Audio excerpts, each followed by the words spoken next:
Javier was a night shift technician for the STC Metro, responsible for inspecting the disused maintenance lines beneath Mexico City. These tunnels, carved decades ago, crisscrossed older, forgotten structures, Aztec temples, colonial ruins, even mass graves from darker eras. On July 11, 2025, Javier received a routine work order, track survey from Metro Chabacano to Pino Suarez.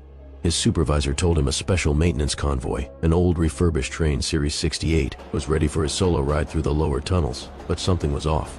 The train's paint was peeling in ways no maintenance crew would allow. The logo was an outdated design, one used briefly in the 1970s. The inside smelled like burning copal and rot, and the conductor, silent, dressed in charcoal gray, never turned to face him.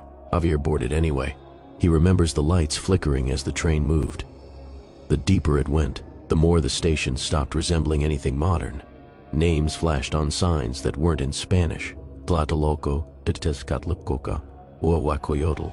The ads on the walls were for long-dead political parties, banished theaters, and newspapers that ceased to exist in the 1940s.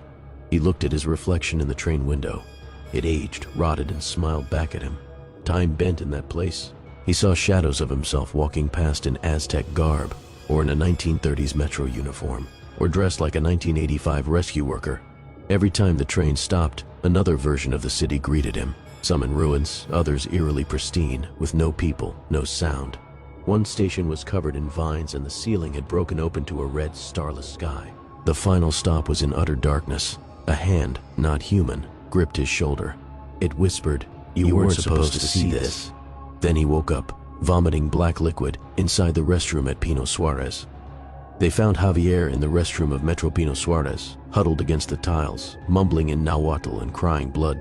A janitor discovered him during morning rounds, babbling about tunnels that weren't supposed to exist, ancient gods, and a train that should never have been boarded. The camera showed no one entering that restroom all night. The special maintenance train didn't exist. STC records show no Series 68 trains in service since 1992, and Javier's ID badge was dated 1977, even though he'd only been hired 3 years ago. Now he resides in the San Hipólito Psychiatric Clinic. He doesn't speak unless the metro rumbles nearby. Then, and only then, he screams, "Don't get on the last train. It doesn't go forward, it goes backwards."